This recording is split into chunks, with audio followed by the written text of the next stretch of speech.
What's up, everybody? It's your boy Rebel here, and for today's episode we got the EBR-14 Marksman Rifle, and I am really glad I've gotten to the Marksman Rifles because these things are pretty fun.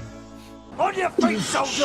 We are leaving! So what's up? How's everybody doing? I hope we're all having a wonderful day. So for today's episode, we got the EBR-14 Marksman Rifle. It's pretty fun to use. Okay, so this gun is a semi-auto, kind of like the FAL, where the FAL has a really high trigger rate cap, which means you can push it really fast and get a lot of shots off. This one has a slower cap on it, so you can't get that many shots off too fast. It's not like da-da-da-da, it's more like da-da-da-da. So it's not incredibly fast, but it is incredibly strong, being that it's more than likely always going to be a 2-shot kill. Unless you're shooting through cover, it might be a 3-shot, and unless you get a headshot, 1-shot, which means it actually does have a really fast and competitive time to kill. Okay, so I just gotta say, this gun is kind of fun to use. It is kind of fun. You can kind of go on, I was going on streaks with it. I was having a blast. It's powerful, it's strong, it's a semi-auto rifle that you rely more on its strength than relying on your own trigger finger being really fast like the FAL. The FAL really does require you to as fast as you can to get like a 3-shot, whereas this one's always going to be a 2-shot unless you get the head, where it's a 1-shot. So it's really fast.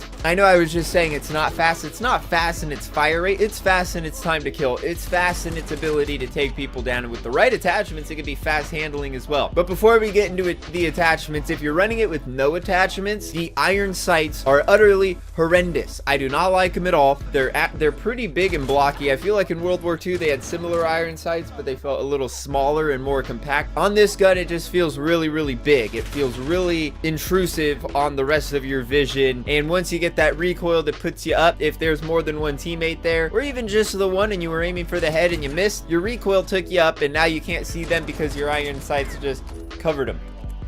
And when it comes down to the attachments, I will say there's nothing incredibly unique that this gun has. It's like, oh, I should point this out because that's incredibly unique. It has good attachments that can turn it into a great close quarter combat gun. A quick gun with quick ADS speed and really good handling. If you put the attachments on it to make it more long distance, it's not that great at long distance. It's not going to be amazing. It does have that recoil from the initial shot to the second shot that's more than the second to third, fourth, fifth, and that's really going to be a hindrance at long ranges unless you're getting the 1-shot kills. But it does have that capability, so you can still succeed. But if you end up getting 1 shot and it doesn't take them down, if you get hit markers, it's going to be hard to get that follow-up shot just a little bit, even when you deck it out for recoil. That being said, here's how I decked it out for close quarters. So this class is really to focus on that ADS speed, so you can hop around corners like a jackrabbit and just take people down. We got the Forge Tac Elite Barrel, which is going to give us a little bit better ADS speed. So we get a little bit of ADS speed at the cost of bullet velocity. That's fine. No matter what we do to affect bullet velocity or range, it will still be a 2-shot. It'll just travel a little less further and you'll have to pre-aim if you're going for long shots. But this class is for 6v6 maps. Probably won't be running into those scenarios too often.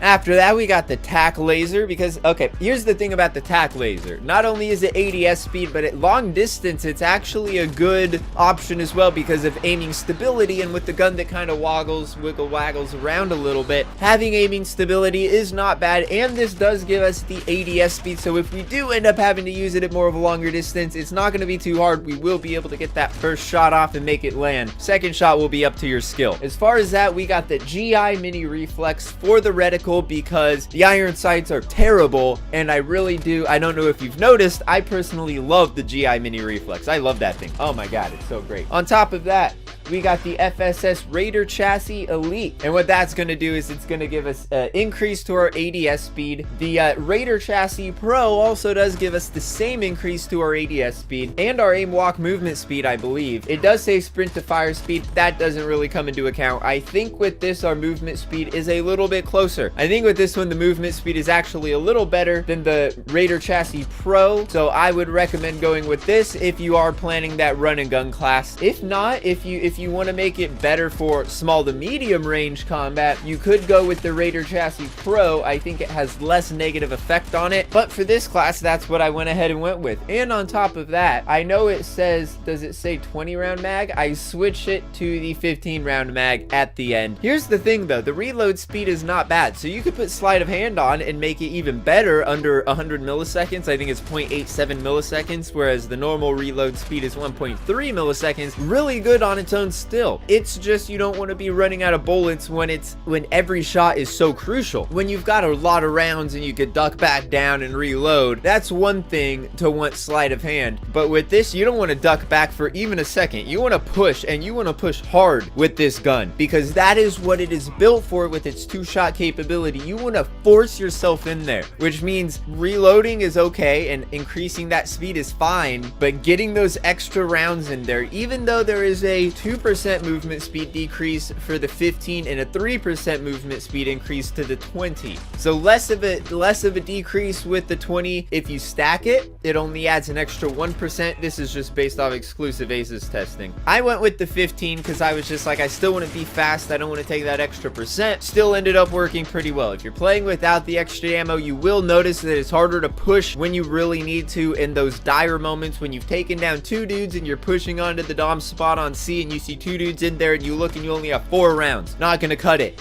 9, that extra 5 added to that 4, that will be that game-breaking decision that will give you the dub and give you that extra double kill, and you won't even have to duck back to reload. So boom, you probably got a fury kill getting that spot. I don't know why I'm picturing Vacant going after the C flag. Whatever. That's gonna be the close quarter combat class. Pretty good, pretty good. I really enjoyed that class, and once I get Damascus, I may have an EBR class always on the back burner just in case I want to have fun with it, because it is really fun. And on top of that, we got the class I took into Ground War. Now this one didn't really work that well for me because I really tried to cut down on the recoil, but my gun just wasn't having it. It was like, screw you, buddy, I'm getting the recoil. I put the compensator on for recoil control, which honestly, based on the green bars at the bottom, you'd think it would be helping a little more than it was helping me. That's fine though. We got the tack laser just because I don't want to make this weapon too slow. I do want to be able to aim faster. It is a marksman rifle. It's not a sniper rifle. We shouldn't be treating it as such. We got to get multiple shots off, and if we can snap under the target faster, that gives us a better ability of stealing somebody else's kill and getting that final kill blowing shot on them,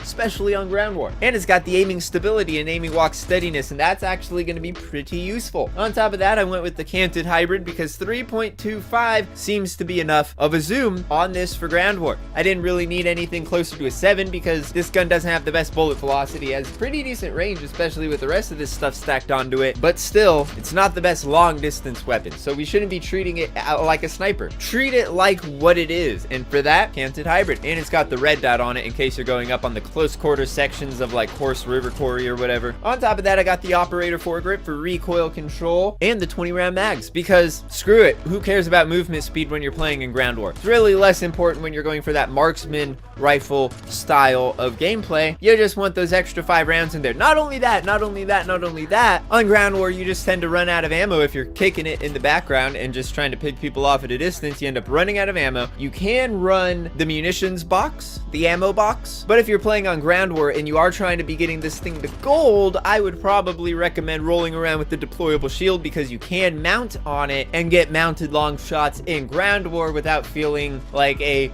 useless hindrance to your team on Shoot House, which, I mean, who cares?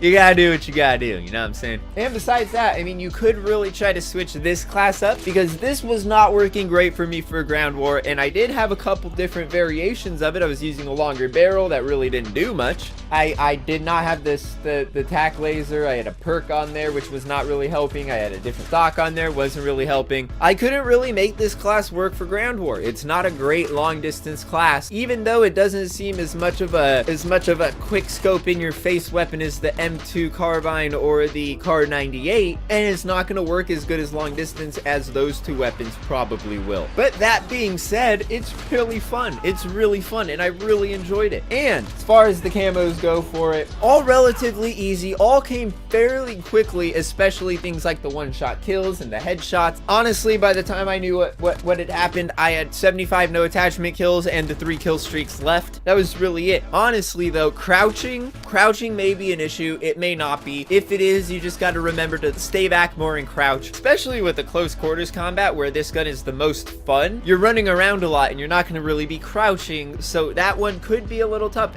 On top of that, mounted as well. Like I said, if you take this into ground war, you're going to be getting long shots, but unless you're going out of your way to mount, you won't be getting the mounted kills, so that one could be pretty tough. On top of that, double does not seem like it would be fairly easy, but it actually is. You just got to get lucky and get people bunched up if you're taking it into standard 6v6 maps. If you're going on shipment, you're going to be getting a bunch of double kills, so you can do that if you'd like to make this easier for yourself, but if not, don't feel like you have to get the double kills. This will drop multiple enemies. I was getting triple kills, honestly, but besides that, what took me the longest was the 3 kill streaks, mainly because I leveled this up without double weapon XP, so it took me longer to get to unlocking the 3 kill streaks, and by that time I had already most of the challenges done, but it was not hard by any means. It was not. I got it on ground war. I got the 3 kill streaks in ground war, and I hardly ever stay alive that long in ground war, so take from that what you will. But all in all, the EBR-14 is amazingly fun. It is great. I will highly consider having one of my 10 classes as the EBR-14 just because of its sheer power and capabilities. And if you deck it out to be a close quarter combat monster, oh boy, is that ADS speed fast. It's like 200 milliseconds. You're snapping onto targets. And picture it this way. If the average time to kill is 200 to 250